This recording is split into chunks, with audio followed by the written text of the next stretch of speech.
मसीह यीशु की सलामती आप सब देखने वालों और सुनने वालों के साथ अब से हमेशा तक होती रहे। मैं हूं आपका होस्ट पास्टर रोकस बरकत, गॉस्पेल चैनल यूए से बाइबल की बातें प्रोग्राम का एक नया सेशन लेकर आपकी खिदमत में हाजिर हुआ हूं, इस ईमान के साथ कि आप सब लोग खुदा के फजल से सलामती के साथ हैं और खुदा का जिंदा और पाक कलाम खुशी के साथ सुनने के लिए तैयार हैं।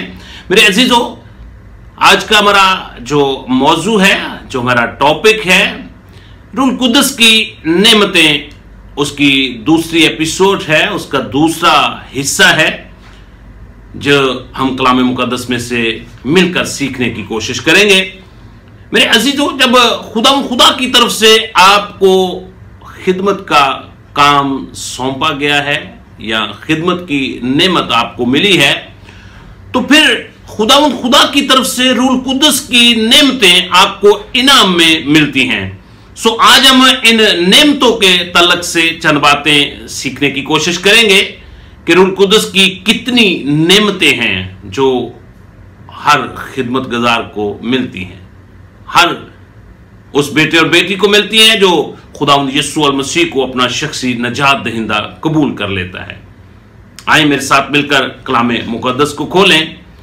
करंथस की कलीसिया को पौलुस रसूल का पहला खत है और उसका 12 बाब और उसकी आयते मुबारका 4 और 5 मैं चाहता हूं आपके सामने तलावत करूं, जहां पे कुछ इस तरह लिखा हुआ है। नेमतें तो तरह तरह की हैं, मगर रूह कुद्दस एक ही है, और खिदमतें भी तरह तरह की हैं, मगर खुदा एक ही है। मेरे अजीजों, इस आयते मुबारका की रोशनी में इस बात का हमें प्रूफ मिलता है कि नेमतें बहुत सी हैं, मगर रूह कुद्दस एक ही है। इसी तरह खिदमतें भी बहुत ज्यादा हैं, लेकिन खुदा एक ही है जो मुख्तलिफ खिदमतें अपने खिदमत गुजार बेटे और बेटियों से लेता है। मेरे अजीजों, कलाम मुकद्दस के मुताबिक रूह कुद्दस की 9 अक़साम की नेमतें हैं, 9 किस्म की नेमतें हैं जो कि खुदा की तरफ से खिदमत गुजारों को मिलती हैं।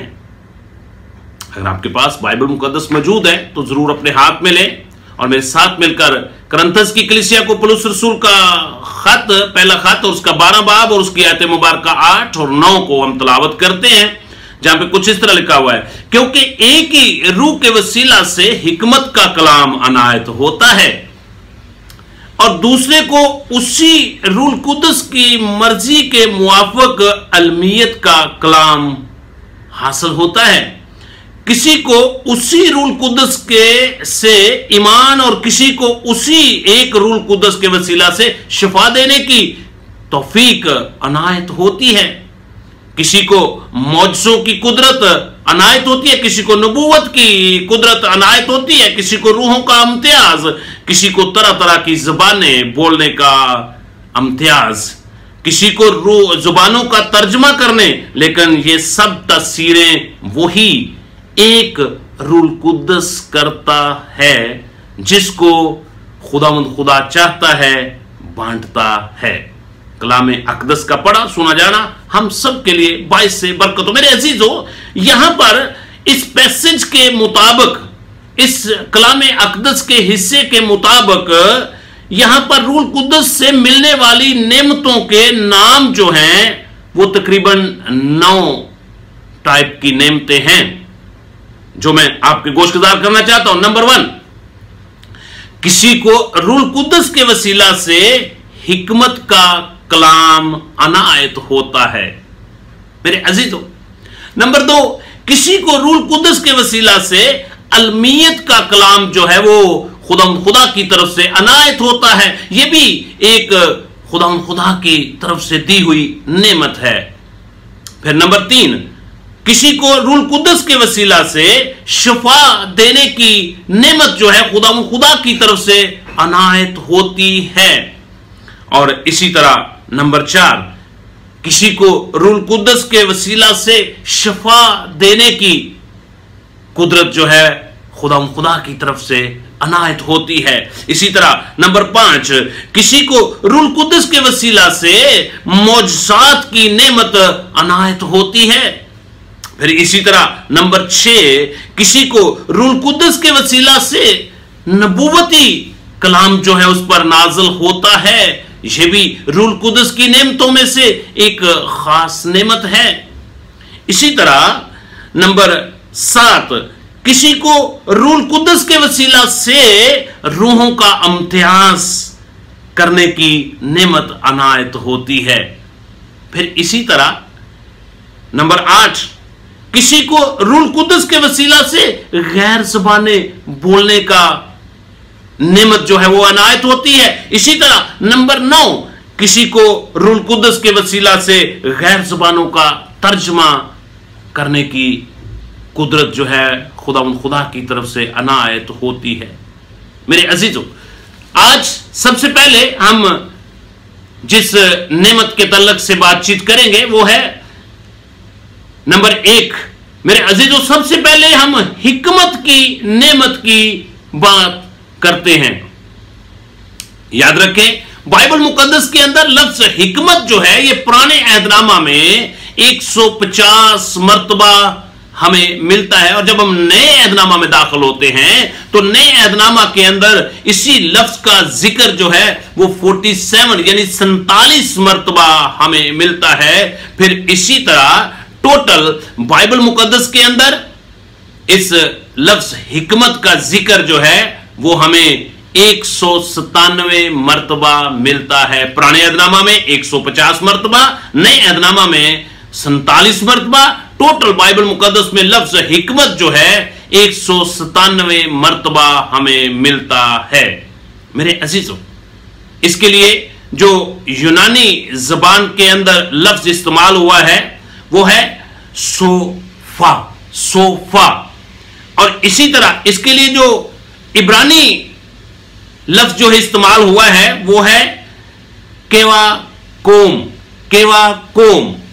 और मेरे अजीजों, इसका दोनों अल्फाज का जो मतलब और मीनिंग है वो है अक्लमंदी या अक्लमंद।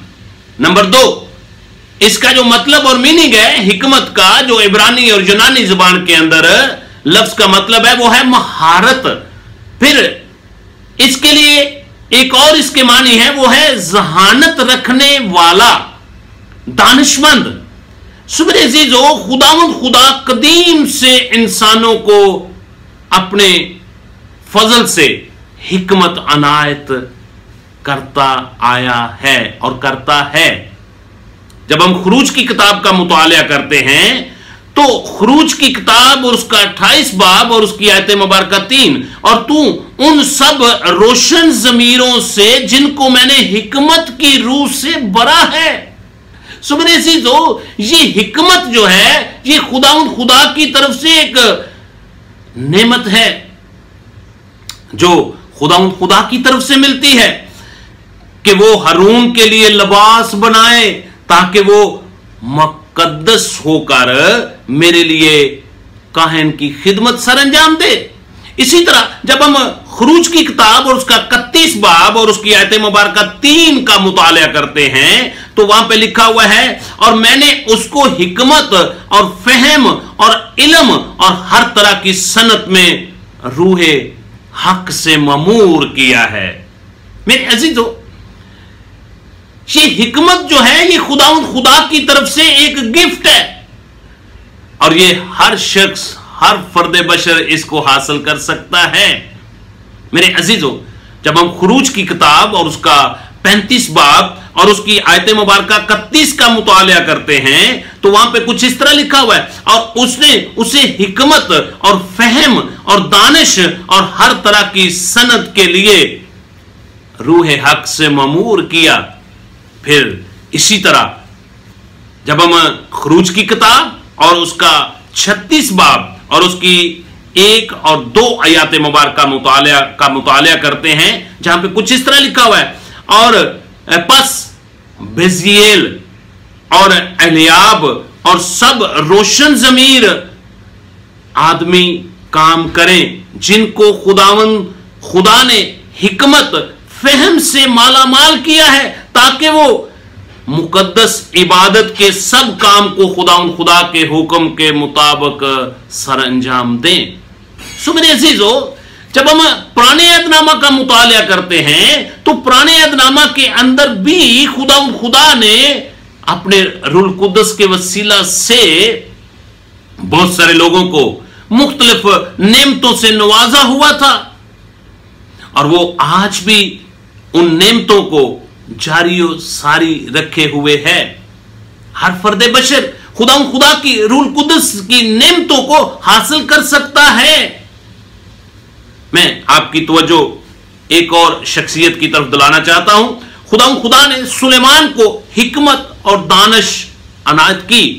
जब हम सलातीन की पहली किताब और उसका 4 बाब और उसकी आयत मुबारका 29 का मुतालिया करते हैं, जहां पे कुछ इस तरह लिखा हुआ है, और खुदा ने सुलेमान को हिकमत, समझ बहुत ही ज्यादा और दिल की वसीयत भी अनायत की, जैसी समंदर के किनारों की रेत होती है। इसी तरह सलातीन की पहली किताब और उसका 10 बाब और उसकी 24 है, जहां और सारा जहान सुलेमान के दीदार का तालिब था ताकि उसकी हिकमत को जो खुदा ने उसके दिल में डाली है सुने। मेरे अजीजों, रूह कुद्दस की नेमतों में से सबसे पहली नेमत हिकमत का कलाम है।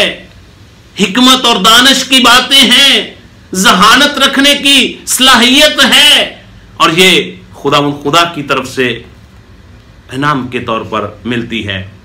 इसी तरह अगर आपके पास बाइबल मुकद्दस मौजूद है तो जरूर नोट कर लें इमसाल की किताब और उसका 2 बाब और उसकी 6 आयत, क्योंकि खुदावंद हिकमत बख्शता है, इल्म फहम उसके मुंह से निकलते हैं।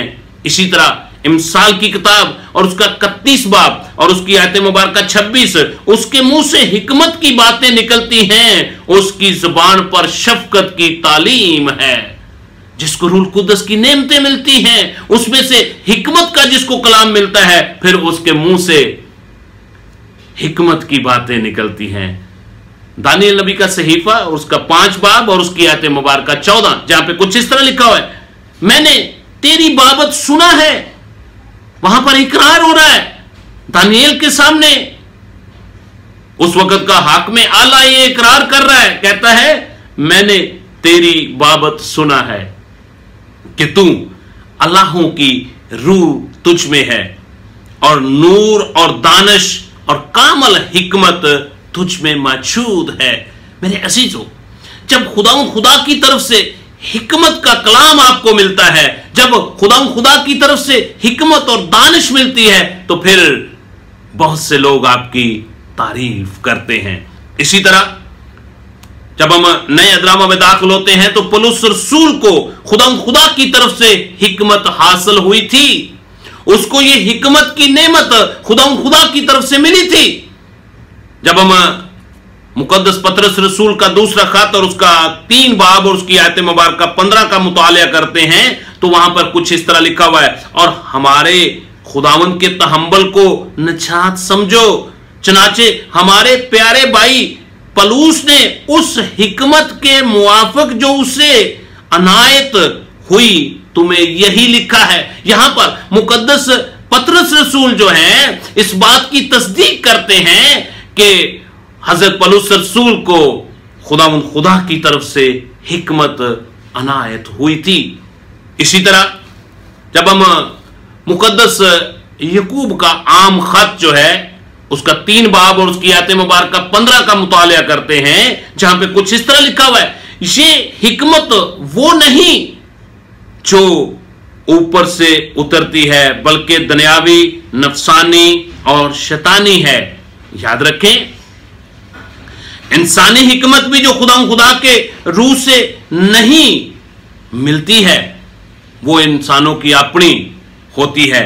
लेकिन इसी तरह यकूब का खत उसका 3 बाब और उसकी आयत मुबारका 17, जहां पे कुछ इस तरह लिखा है, मगर जो हिकमत ऊपर से आती है अव्वल तो वो पाक होती है, नंबर 2 वो मिलनसाज होती है, नंबर 3 वो हलीम होती है, नंबर 4 वो तरबियत पजीर, रहम और अच्छे फलों से लदी हुई बेतरफदारी और बेरियाकारी की हिकमत होती है। इसी तरह मेरे अजीजों, ये नेमतें खुदा की तरफ से हमें इनाम के तौर पर मिलती हैं। इसी तरह यकूब का आम खात उसका पहला बाब और उसकी आयत मुबारक 5 जहां पे कुछ इस तरह लिखा हुआ है, लेकिन अगर तुम में से किसी में हिकमत की कमी हो, अगर किसी में हिकमत की कमी हो तो वो खुदा से मांगे जो बगैर मुलामत किए सबको फ्याजी के साथ देता है, उसको भी दी जाएगी। मेरे असीजों, जिस तरह हजरत पौलुस रसूल कुरिन्थियों की कलीसिया को खत लिखते हुए 12 बाब उसकी पहली आयत में कहते हैं, तुम बड़ी बड़ी नेमतों की आरजू रखो। मेरे अजीजों, इससे पहले अगर आप खिदमत गुजार हैं या खिदमत करने वाले नहीं हैं लेकिन खिदमत करने की ख्वाहिश रखते हैं, तो मेरे अजीजों, आज मैं आपको इनकरेज करना चाहता हूं, मैं आज आपकी हौसला फजाई करना चाहता हूं, मैं आज आपकी रहनुमाई करना चाहता हूं इस कलाम मुकद्दस के मुताबिक। ओ मेरे अजीजों, अगर तुम भी में से किसी में हिकमत की कमी है तो खुदा से मांगे। हमें मांगने की जरूरत है। बड़ी बड़ी नेमतों के आरजू रखो। जब हम बड़ी बड़ी नेमतों की आरजू रखेंगे तो याद रखें कि ये फिर खुदा की तरफ से हमें इनाम के तौर पर मिलेंगी। हजरत पौलुस रसूल कुरिन्थियों की कलीसिया को खत लिखते हुए उसका 14 बाब उसकी 12 आयत में फरमाते हैं, बस तुम जब रूहानी नेमतों की आरजू रखते हो तो इसी कोशिश में करो कि ये तुम्हारी नेमतों की अफरोनी कलीसिया की तरक्की के लिए हो, और ये नेमतें आपकी रूहानी तरक्की के लिए हो, ये नेमतें आपके खानदान की तरक्की के लिए हो, ये नेमतें आपके अजीजों कारब की रहबरी और रहनुमाई के लिए हो, और ये नेमतें आपकी कलीसिया के लिए तरक्की का बायस बने। मेरे अजीजों, इससे पहले अगर आप इन नेमतों से बेखबर हैं तो आज मैं आपको इनकरेज करना चाहता हूं, अपने पुरानी इंसानियत को उसके कामों समेत उतार दें, यीशु मसीह को अपना शख्सी नजात दहिंदा कबूल करें और अपने गुनाहों का इकरार करें और नई इंसानियत को पहन लें, और फिर यीशु मसीह के नाम पर बपतिस्मा लें और फिर रूह कुदस की नेमतें इनाम में पाएं, ताकि आपकी जिंदगी में और आपके खानदान में खुदा के नाम को इज्जत और जलाल मिले। खुदा आप सबको रूह कुदस की नेमतें हासिल करने की तौफीक अता फरमाए। खुदा ने अगर मुझे जिंदा रखा, सेहत दी, सलामती दी, तो मैं इन 9 नेमतों के बारे में एक नई एपिसोड लेकर आपकी खिदमत में हाजिर हूंगा। मेरी आपसे दरखास्त है कि प्लीज आप हमारे इस गॉस्पेल चैनल यूएई को जरूर सब्सक्राइब करें, अपने अजीजो कारब को, दोस्त अहबाब को इसको जरूर शेयर करें, ताकि खुशखबरी का यह सिलसिला इसी तरह जारी रहे।